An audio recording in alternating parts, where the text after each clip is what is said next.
See, for me, the line is very thin. I see cinema as two, a good cinema and a bad cinema. We all thought the OTT will be a great leveler for us and give us a lot of chance to make new innovative films.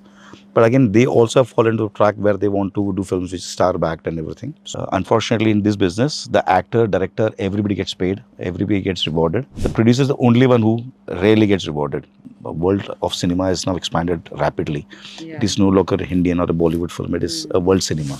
I normally invest in the people, not on projects. Oh, wow. So we love working with new people, new talent, and listening to new stories. So today we have with us on Unspoken Mohaan Nadaar sir, who has produced over 54 films. The most recent of one, which has been just released. So would you love to give us a quick background about how that experience has been? Hello all. The film is titled as Bobby Rishiki Love Story. We have launched Shekhar Kapoor's and Suchitra Krishnamurthy's daughter, Kaveri Kapoor, and Amrish Puri's grandson in that film. It was directed by Kunal Kohli, and we partnered with Geo Studios for this film. Lovely. It has got released on Disney Hotstar and it's doing extremely well. It's been trending as #1 film. I'm very proud of it. Alongside you're doing so many other projects, you have the screening of your other film Shameless in a festival in Delhi as well. Yeah. And how do you get to manage all of it? This is the only work I do. Producing films and trying to market them and cash them. Shameless has been a great journey for us. Like I said, it was the first ever Indian actors to win an award in Uncertain Regard in Cannes Film Festival, which is a great honor for us. The film is doing extremely well in the international circuit festivals. It has went to Busan, it has went to multiple other festivals. We have one more screening on the 13th of March in Delhi. Right. So it's the World Film Festival there. And we're hopefully looking to do a theatrical release in April, May this year. Lovely. And with your, vast journey in production, I noticed that you've done rounds of multiple festivals in the world. Just want to quickly understand, as a producer or as maybe someone who's talking to aspirants who want to get into the industry, how will we differentiate the world of silver screens and the world of festivals? See, for me, the line is very thin. I see cinema as two, a good cinema and a bad cinema. I don't see a festival film or a commercial film or any such differentiation. Right. A good film will draw audiences and attract crowd regardless of who is there and who is not there. Correct. And a commercial film, regardless of who's there and who's not there, may not or may work. So that line is very, very thin. I normally invest in the people, not on projects. So when I see a festival film, when I see a story or a director, I see who's the one leading the story. Lovely. And that is the reason why out of the 54 odd films we produced, 30 are with first-time directors. Oh, wow. So we love working with new people, new talent, and listening to new stories. And it has been successful so far. Of course it has been. What kind of stories do you personally feel you are drawn towards? I'm a great fan of fiction movies, fiction stories, action stories, but they are generally very expensive to make. So I go with more humane stories at the moment. So the films which has done extremely well for us as a company in the last 2-3 years has been the one, like I said, Footprints on Water. It's a British feature with Adil Hussain and Nimesha Sajan, won more than 40 odd awards. It's about an illegal immigrant who goes to UK and realizes that whatever has been promised to him is not the same. And he's an illegal immigrant and his daughter goes missing. And he can't go to the cops. He's trying to find the daughter. So that's why the title Footprints on Water. What happens when the invisible goes missing? So those kind of stories appeal to me a lot because I live in the UK at the moment. I shuttle between UK and India. And I've seen what we has a view of UK or any other foreign country is not generally all that rosy. It has got a lot of its own hardships and issues. So we address those kind of stories, which appeals to the general audiences across the globe. The world of cinema is now expanded rapidly.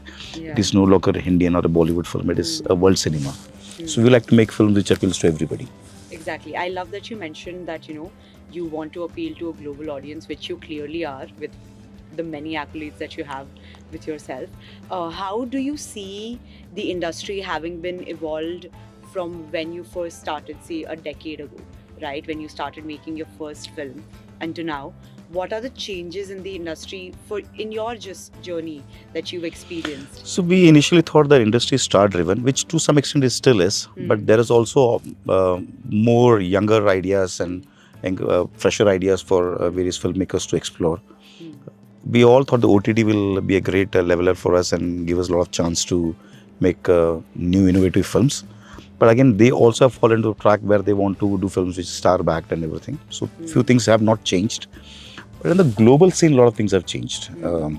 So the kind of films which we make, we have big sales agents, a lot of other people now wanting to come in. India as a new toast of the film world. They all want to see Indian content, Indian diaspora content. So that way it has opened up a lot of other avenues for us. Lovely. But not so much so in the country itself.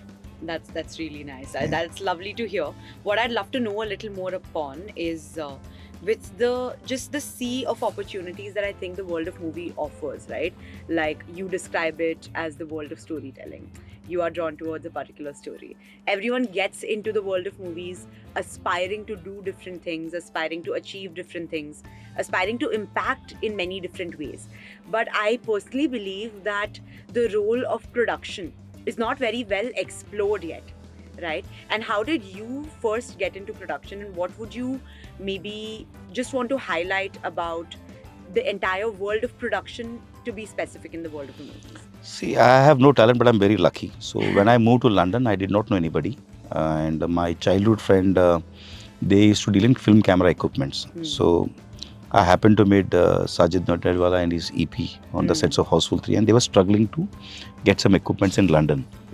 So I stepped in and I offered them to find these equipments, and which I did, and I made reasonable amount of money. That's how my film business started. I started as an equipment rental house, then I expanded into transport, catering, and virtually everything what a production company needs in UK. Oh wow! And after some time, I realized that why not make our own films, which the stories which I wanted to say. I've always been an avid reader and a movie buff, so I started producing my own films, and the journey has been very interesting so far. And I have production is a challenge. It's a thankless job. Unfortunately, in this business, the actor, director, everybody gets paid, everybody gets rewarded. The producer is the only one who rarely gets rewarded. His name is never acknowledged. If we have to do any PR, we have to pay the companies to do the PR. But the directors and actors been run away with most of the accolades. Yeah, it's an unfortunate state of mind. But then it's got its own pros and cons as well. I have no regrets, and I think what we set out to do as a company, we have achieved that, and still want to do more. Lovely, and we're looking forward to see all of that happening. Do you remember the first film that you produced? Like you mentioned that you were like, you know what, this is time that I make my own movie. And how did you decide that this is going to be my first film? And what? So one gentleman named Kumar Mangat, Mr. Ajay Devgan's secretary and owner of Panorama Studios, came with a story idea. He was making a sequel of Atiti Tum Kab Jaoge, which we named it as Guest in London. That was the first film I produced with him. That was my first foray into full-fledged production as a producer. So we had Karthik Aaryan and one, I don't remember the name of the actress now. Paresh Rawal was there, Tanvi was there, Kirti Karbandal. So they all were there, and we shot the film in London. That is my first film as a producer, full-fledged producer.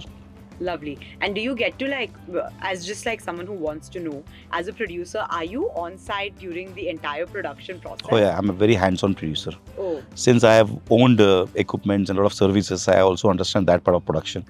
So and my background is construction and IT, so I'm absolute hands-on production. Lovely. I'm there at the set all the time and every day. Lovely. What is one thing that you'd love for maybe an aspirant who wants to get into the world of movies and probably even production to know? Like, what's the biggest challenge they'll face and what's the best part of the job? The best part, I'll tell you, this is the only business which is recession-proof.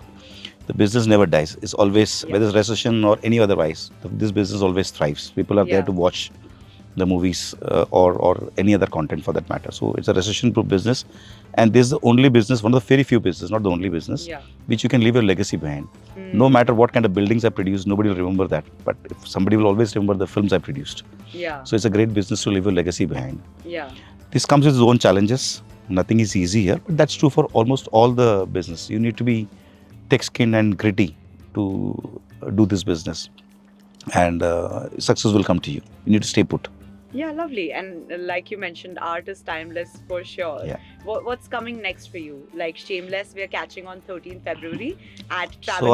So I have Footprints on Water releasing. Then I have a Randipura starrer called Rat on the Highway. Oh. Then I have a film called as Khandpur, which is made on Vikas Dube's life story. Then I have, these are all films which are ready for release now. I have a film which a 21-year-old boy directed called Justice for Good Content. Then Aisha Trika starrer called Hush is ready for release as well. Then I have a multi-starrer film called as Firki. So you have a very packed 2025 ahead of we have you. about 7 films up for releases and 6 Yeah. films in various stages of post-production and production.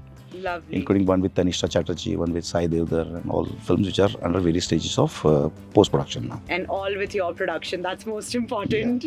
apart Sole from all producer. these. Oh, that's even better. Yeah. That's very crazy. Yeah. So, just to understand as well, sole producer, how is that different from like the production company or like when producers collaborate? How is that process? Like Shameless was a co-production between 5 countries. I'm the only one who's put hard cash. Rest everybody got grants from various countries. Okay. So French government, Swiss government, Taiwanese and Bulgarian government. So they all gave grant for various stages of production. So this is one of the co-productions. I'm doing multiple other co-productions with a French company as well and with an Australian company. But other than that, all the slate which we have at the moment is all self-funded. We produce on our own. We became a public limited company last year. We got listed on the National Stock Exchange and we are exploring more interesting stories. And wanting to do more films. Yeah, and I love that I got the opportunity to explore the entirety of the industry with you. But so far, whatever I've understood, there's so much more to learn for sure, which we definitely will catch up on super soon. Yep. But thank you so much for giving your time. Thank you for having us here. Thank you, and it was lovely.